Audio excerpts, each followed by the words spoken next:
The reunion stage had always been messy, but nothing prepared the cast, the crew, or the fans for the moment Rasheeda actually snapped and swung on Yandy. 1 second it was screaming, insults ricocheting through the air like bullets. The next it was chaos. Rasheeda's hands flew, her voice cracked in rage, and in front of the cameras, in front of the world, she crossed a line nobody thought she'd ever cross. The audience screamed, security swarmed, and producers froze as if lightning had struck inside the studio. In those blurred, frantic seconds, the crown of Atlanta fell, and blood rushed in to replace it. Yandy didn't even see it coming. She had leaned back in her chair, smirking calmly, letting her silence do the work. That calm composure was the dagger that had been slicing Rasheeda open all night. But rage has no patience, and Rasheeda, trembling, went too far. Her nails scraped, her fists landed, and suddenly there was blood. Real, raw, undeniable.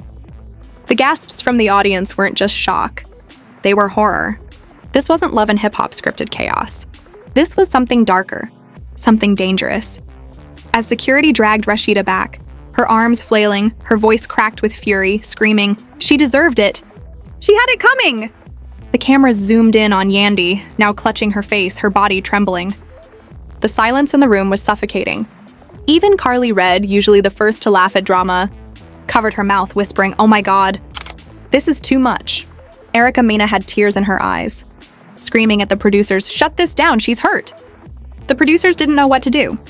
Ratings screamed in their ears like dollar signs, but liability screamed louder.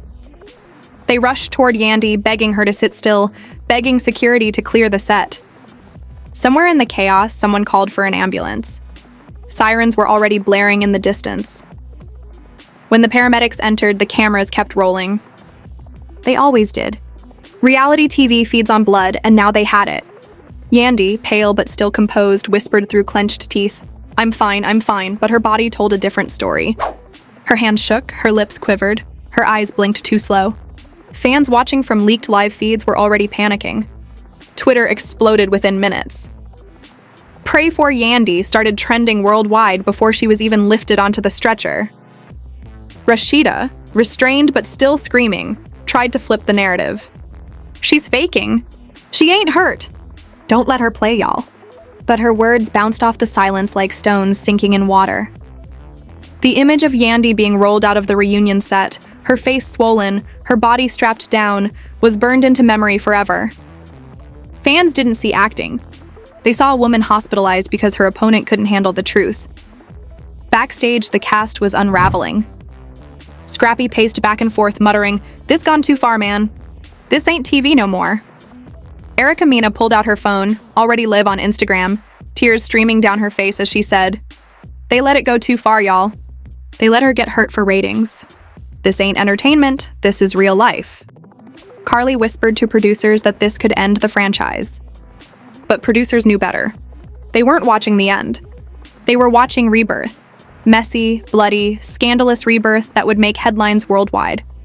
Outside, flashing ambulance lights lit up the Atlanta night as Yandy was loaded inside. Fans crowded the studio gates, phones raised, screaming, "We love you, Yandy!" The sirens wailed as the doors slammed shut, and in that moment, the war wasn't just on stage anymore. It was in the streets, on the timelines, in every living room tuned into VH1. Inside the ambulance, Yandy stayed silent. Cameras weren't allowed, but whispers leaked fast.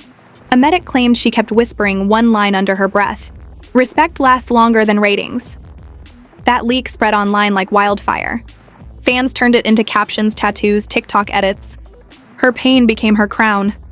Meanwhile, Rasheeda sat in a cold dressing room, security standing guard outside the door. She was pacing, screaming about betrayal, insisting the producers set her up. "Y'all made me look crazy. Y'all wanted this fight. You protect her while you bury me." But her words felt empty. Even Kirk, silent as always, couldn't look her in the eyes. He sat in the corner, arms folded, his silence heavier than any insult. And that silence told the truth. Rasheeda had crossed a line nobody could erase. By midnight, every blog had posted emergency updates. YouTube thumbnails screamed with capital letters, "Rasheeda attacks Yandy.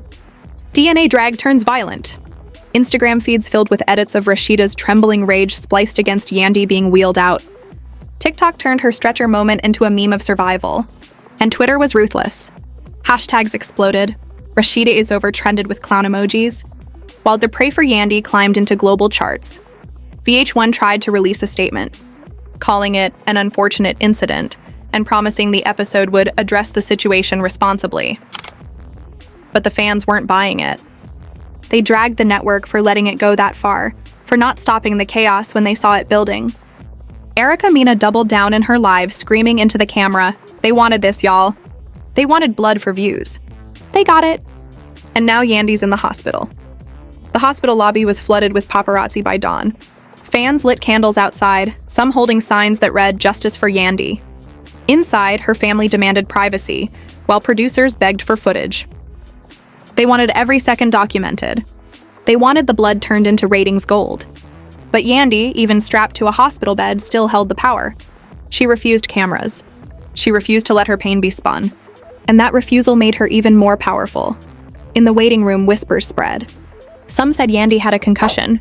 Some said she might sue Rasheeda. Others claimed VH1 might suspend Rasheeda permanently. Nobody knew the truth, but everyone knew one thing.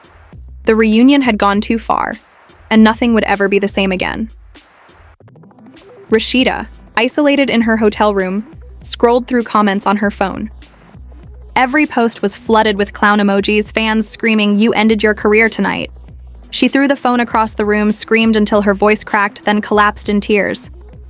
Pride had fueled her attack, but pride had also destroyed her. And as the internet crowned Yandy Queen from her hospital bed, Rasheeda realized the crown she fought for would never sit on her head again. But pride never dies quietly. In the shadows, she whispered to Kirk, "They won't bury me. I'll come back harder. Watch me." Her eyes, swollen with tears, flickered with fire. And in that fire, another storm began to form. The flashing ambulance lights faded into the distance, but the chaos they left behind kept burning through Atlanta like gasoline spilled across pavement. By morning, Yandy's hospitalization had become more than breaking news. It had become a movement. Fans who had once debated who the queen of love and hip-hop really was suddenly stood united, not over ratings or loyalty, but over outrage. The hashtag screamed louder with every passing hour.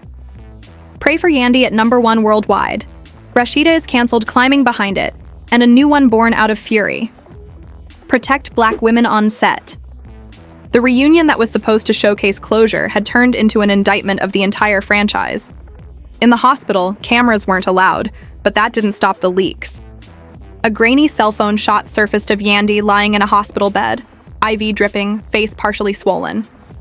Her eyes, though tired, still carried that calm fire. Fans zoomed in, circled her faint smirk, and declared even in pain she's winning. Another clip, whispered to have been recorded by a nurse, claimed Yandy told her children on the phone, "Mommy's okay." Respect lasts longer than ratings. Whether real or fake, the internet ate it up. Her words became captions, audio edits, stitched into TikToks with millions of views.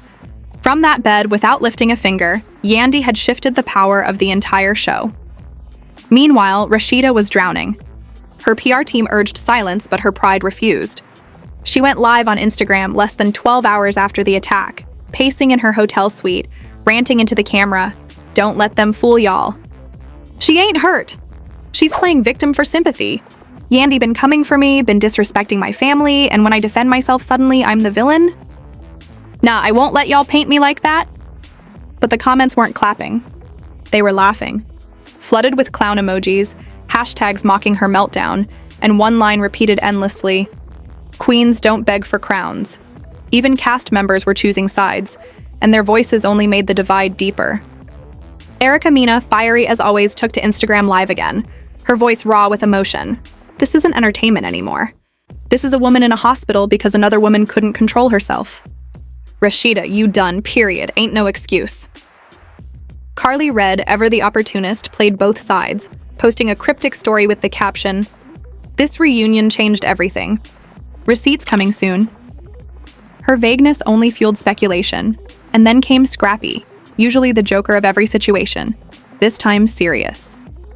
On his live, he said, "I've been in this game long enough to know when somebody loses it for real. Rasheeda ain't just fighting Yandy. She fighting herself, her man, her own history. And she took it out on the wrong one. That's why this backfired." Fans stitched his words with reunion clips, turning his sober statement into yet another viral moment. Producers tried to spin the disaster. They released an official VH1 statement claiming the reunion would continue, but with adjustments. Whispers leaked that Rasheeda might be suspended from filming future seasons. But fans weren't buying the corporate damage control. They were furious that security hadn't intervened sooner, furious that the cameras didn't cut when Rasheeda lunged. The outrage turned into petitions, with thousands demanding VH1 remove Rasheeda permanently. Back at the hospital, Yandy wasn't posting, but silence had become her sharpest weapon. Every absence was filled by her fans. Every moment she stayed quiet was another opportunity for the internet to crown her the queen who didn't even need to speak. But behind closed doors, she was planning. Her team whispered about legal action, about pressing charges, about lawsuits not just against Rasheeda but against the network for failing to protect her. Lawyers were already circling, sensing blood in the water. Rasheeda, sensing her empire slipping through her fingers, decided to fight fire with fire. She leaked alleged DMs to a gossip blog, claiming they proved Yandy had been stirring drama behind the scenes, plotting against her marriage, laughing at Kirk's scandals. But the receipts backfired. Fans dissected every screenshot, pointing out inconsistencies, calling them photoshopped desperation. Hashtags shifted again. Fake receipts Rasheeda started trending, dragging her deeper into the mud, and while Rasheeda screamed, Kirk remained silent, his silence louder than ever. In one paparazzi shot, he was caught walking alone, head down, no words spoken. That image, paired with memes of his past humiliations, spread across the internet with captions like "the man she ruined her crown for." Instead of defending his wife, his silence became another nail in her coffin. By midweek, the hospital lobby was packed. Fans held posters reading "Justice for Yandy," while reporters camped outside, waiting for updates. When Yandy's husband finally appeared, his voice was steady but sharp. "This went too far. My wife came here to work, not to bleed. If the network can't protect her, then we will. Legal options are on the table." His statement detonated across headlines, transforming a reunion scandal into a looming courtroom drama. Behind the hospital doors, Yandy finally allowed one short message to be recorded. She sat up slowly, bruises visible but her posture calm, her voice quiet but lethal. Respect lasts longer than ratings. And no attack, no hands, no lies can take that away. That clip was only 15 seconds, but it shook the culture. Fans declared it the hospital mic drop. Memes crowned her the queen of composure. Even celebrities outside the love and hip-hop world reposted it, praising her dignity under fire. Meanwhile, Rasheeda spiraled further. Every move she made only fueled the flames. When she posted a selfie with the caption, "Still standing, still the queen," the comments shredded her. Queens don't swing hands. Queen of what? Humiliation? The more she defended herself, the more she lost control. Even some of her longtime supporters admitted they couldn't back her anymore. The cast itself fractured beyond repair. Erica Mena refused to film with Rasheeda again.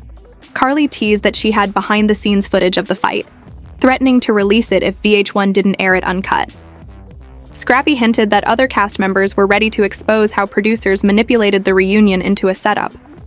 The whispers grew into storms, and suddenly the fight wasn't just Rasheeda versus Yandy, it was cast versus producers. Truth versus ratings, reality versus survival. And yet, through all the noise, the image that stuck in everyone's mind was Yandy, calm in a hospital bed, delivering a line that would live forever. Respect lasts longer than ratings. She didn't scream. She didn't clap back. She didn't fight with her fists. She let her truth speak louder than Rasheeda's rage. And the world listened. But Rasheeda, even as she sat alone in her hotel room, scrolling through the wreckage of her reputation, wasn't done. She whispered to herself, voice trembling but full of fire. "They think I'm finished. They think she won. But this ain't over. I still got cards to play. Wait and see." And with those words, another storm gathered, darker and more desperate than before. By the time the weekend hit, Atlanta wasn't just buzzing, it was convulsing. The reunion fight had spilled into every corner of the internet, and now the whispers turned into something heavier: lawsuits. Lawyers circled the story like vultures, bloggers claimed exclusive scoops about depositions, and fans demanded accountability. For years, Love and Hip Hop thrived on messy storylines, but this time the storyline had teeth sharp enough to bite back. Inside the hospital, Yandy was discharged with visible bruises but an aura that screamed calm power.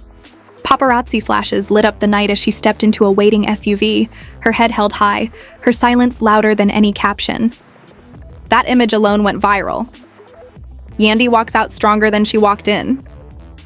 Fans turned her swollen face into a symbol of survival, a crown forged in chaos. Meanwhile, Rasheeda spiraled deeper. Her boutique promotions flopped under comment sections drowned with clown emojis. Brands quietly pulled collaborations. Longtime allies in Atlanta whispered that she had become radioactive. She went live again, shouting into her phone, "They want to cancel me over one mistake? Yandy been dragging me for months. Ain't nobody perfect. Y'all think she innocent, please?" But her voice cracked under the weight of desperation. Instead of sympathy, fans mocked her breakdown, stitching her screams into TikToks captioned, "This ain't Queen energy." The cast fractures widened. Erica Mena refused to film with Rasheeda again, going on record with a gossip blog. "I'm done. There's a line and she crossed it. Period." Carly Red leaked a blurry clip she claimed was uncut reunion footage, showing Rasheeda lunging even harder than what aired. That leak detonated online. Fans dragged VH1 for trying to soften the attack, while others dragged Rasheeda deeper for lying about how bad it was. The network scrambled, releasing another statement. "We do not condone violence." But by then, the damage was already carved into stone. And then came the legal hammer. Yandy's team of lawyers sent letters not just to Rasheeda, but to VH1 itself. Claims of negligence, failure to protect, and potential criminal charges for assault. Whispers of a lawsuit worth millions spread like wildfire. Fans cheered, "Make them pay!" Hashtags shifted from "Might Pray for Yandy" to "Justice for Yandy." Overnight, her role shifted from victim to warrior, not just surviving, but standing ready to fight back. Rasheeda cornered tried another desperate tactic. She sat down for an exclusive with a blogger notorious for messy spins, crying on camera, insisting she was provoked. She claimed producers egged her on, that Yandy mocked her family for ratings. But the internet wasn't buying it. The top comment under the clip said it all, "Nobody provoked your hands, sis." Behind the scenes, Kirk was dragged back into the fire. Old clips resurfaced of his DNA scandals, his hot tub mess, his 3-earring era. Memes plastered his face with captions like, "This is the man she ruined her crown for." Even his silence became weaponized. Fans laughing that he was mute when Yandy dragged him, mute when Rasheeda fell, mute when his own brand collapsed. His ghost-like presence only deepened Rasheeda's humiliation, but the crown was already shifting. Yandy, from her hospital bed, became the face of composure, the queen crowned not by producers, not by ratings, but by the people. When she finally spoke again in a carefully recorded video, the internet stopped breathing. She sat in her living room, bruises faint but visible, her voice calm and sharp. Respect lasts longer than ratings. And no matter what, the truth will outlast the lies. 15 seconds. That was all. And it was enough to dominate every timeline. Celebrities reposted it. Activists quoted it. Fans tattooed it. Rasheeda, watching from her hotel, shattered. She screamed at Kirk, at producers, at her phone, "I built this show. I carried Atlanta. They don't get to erase me." But the truth was undeniable. She wasn't erased. She had erased herself. Every move she made since that slap only proved what the fans already saw. A woman destroyed by her own pride. The cast whispered of consequences. Some said Rasheeda might face legal charges. Others claimed VH1 was considering dropping her. Producers panicked, not wanting to lose a veteran, but knowing the backlash was too loud to ignore. And fans weren't letting it go. Every day, Fars Cancel Rasheeda trended alongside clips of Yandy's hospital statement, but in the shadows another storm brewed. Bloggers whispered of a flash drive, unseen footage that could flip the script yet again. Nobody knew who had it. Some said it was a producer, others claimed Carly, and a few even suggested Rasheeda's camp was sitting on it. Whatever the truth, fans were already salivating. The flash drive bombshell trended for days without a single second of footage surfacing. As the season wrapped, the cameras caught one last haunting image. Rasheeda walking alone into the Atlanta night, sunglasses hiding swollen eyes, muttering into her phone, "This ain't the end. They'll see. I'll burn it all down before I let them bury me." Across the city, Yandy sat in silence with her children, her phone buzzing endlessly, the world outside chanting her name. She didn't need to scream. She didn't need to swing. The crown was hers and everyone knew it. The crown was hers and everyone knew it.